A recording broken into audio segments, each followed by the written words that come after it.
Travel to Libya is ill-advised at the moment due to the ongoing civil war. And that's a shame because this beautiful land has too much to offer for the intrepid travelers.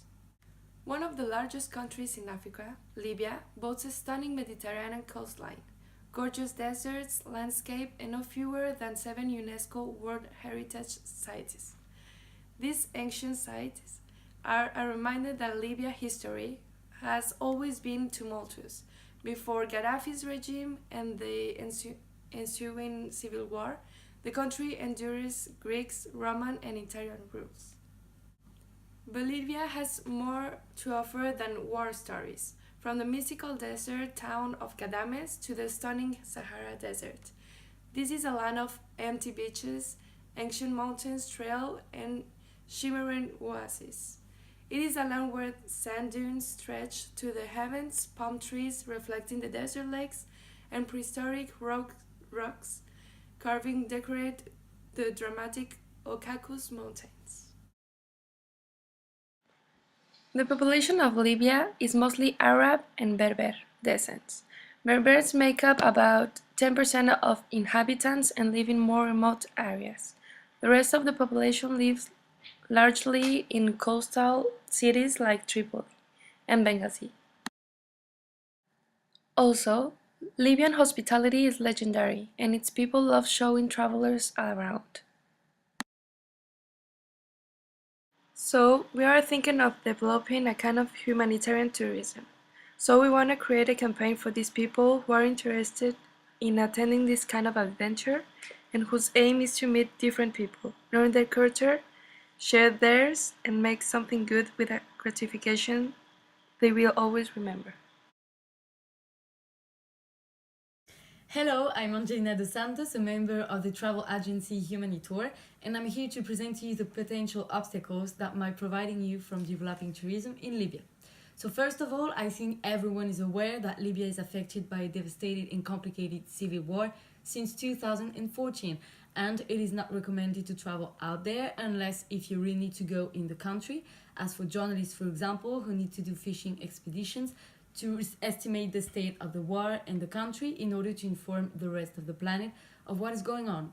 In fact, we know that the war is everywhere, bombings could appear anytime and anywhere, and we understand that developing tourism is not your priority as many people have been killed since the beginning of the war, so your government cannot take responsibility for tourists who might die because of the ongoing civil war. Libyans' daily lives are not really happy. We count 1.3 million of people who are in urgent need of humanitarian assistance, according to the UN High Commission for Refugees. Moreover, on January the 15th, an attack took place in Mitiga airport in Tripoli, making 20 deaths and 61 dead, which caused a temporary closure of the airport.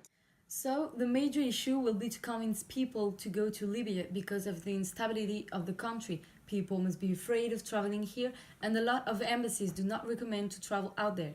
Indeed, embassies put a lot of restrictions about this country. If people want to go in Libya, they will have to abide by a lot of safety instructions, which could be quite discouraging for them. However, despite this terrible situation, we are convinced that bringing some new people from different cultural areas could be beneficial for the economy of the country, its GDP, and also for the locals who could be helped by tourists. In fact, we can see on the graph that the moment when the GDP fell down corresponded to 2011, when the uprising took place, and also 2014, which is the beginning of the civil war. Indeed, we are aware that developing mass tourism could be tempting because it could bring a lot of money and in a fast way. But if we think about long term, the problem is that such type of tourism will really injure the country's legacy, its environment because of the pollution produced by the infrastructures built for that, and basically your country cannot have the appropriate infrastructures, and the instability of the situation would prevent us from concluding such a project. So hello, I am Claire Pascalet, and I am also a member of the travel agency, and I will provide some potential solutions to the obstacle mentioned by Angelina to help tourism in Libya. As we have seen, you want to to welcome tourists in your country. So it cannot be done without some restructuring plan to make Libya stable again. So you have to understand that tourism has a huge importance in a country's GDP.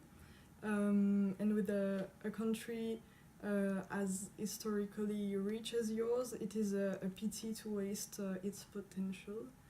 But you also have to understand that with the internal issues you are knowing, you cannot welcome any kind of tourist unless you deal with your problems. One possible solution we can recommend could be the development of protected infrastructure around specific places that would create protection for people. It could take the form of a patrol that could provide security on spots like monuments, airports, religious location, or any tourist or historical places. It could also be on the road during transportation of group of tourists from one spot to another. A plan for the protection and the conservation of ancient cultural heritage sites, like the Roman or the Greek site, should be done. For that, our agency is providing short-term volunteerism tourism in which people could visit and assist in restoring the heritage sites of Gadamis, for example. Volunteers could help with painting or general restoration work while working alongside locals. Another potential solution that we can provide is the humanitarian tourism. It will help people in need, such as refugees, displaced people, or migrants, to have access to life-saving medical health care, food, water, shelter, and sanitation. It would benefit to both Libya's economy and its social development. The aim is to protect people's rights and uphold the dignity of the most vulnerable. So all of these solutions should be transitional until you manage to get rid of the instability. As said earlier, most embassies do not recommend traveling there, so you have to convince them to remove the restrictions.